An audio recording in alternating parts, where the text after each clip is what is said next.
কোচবিহার জেলার সামগ্রিক উন্নয়ন এবং নির্বাচনী প্রতিশ্রুতি পূরণ করতে তৎপর প্রশাসন। শুক্রবার ল্যাসডাউন হলে জেলা প্রশাসনের শীর্ষ আধিকারিকদের নিয়ে উচ্চ পর্যায়ের পর্যালোচনা বৈঠক করলেন রাজ্য বিধানসভার অধ্যক্ষ তথা কোচবিহার দক্ষিণ বিধানসভা কেন্দ্রের বিধায়ক রথীন্দ্র ঘোষ।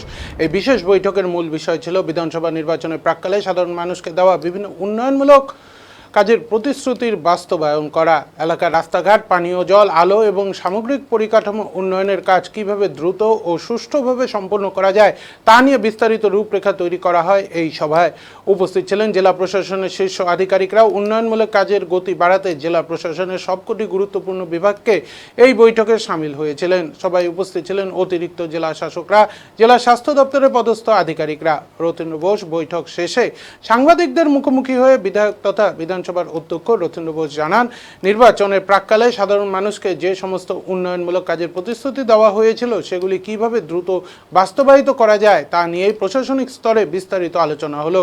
তিনি স্পষ্ট করে দেন যে সাধারণ মানুষের পরিষেবা সুনিশ্চিত করতে এবং জেলার বকেয়া কাজগুলি দ্রুত শেষ করতে প্রশাসন বদ্ধপরিকর।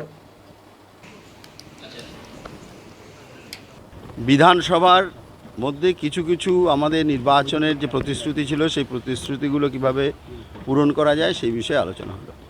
এই বিধানসভার ক্ষেত্রে কিছু পরিকল্পনা রয়েছে আপনার নিজস্ব বিধানসভা, যদি একটু বলে যান। তো নির্বাচনের সময় প্রতিশ্রুতি দিয়েছি সেটাই একই সেগুলো আছে। যদি একটু বলেন। আবার নতুন করে বলেন না, আপনারা যখন হবে তখন দেখে দিন।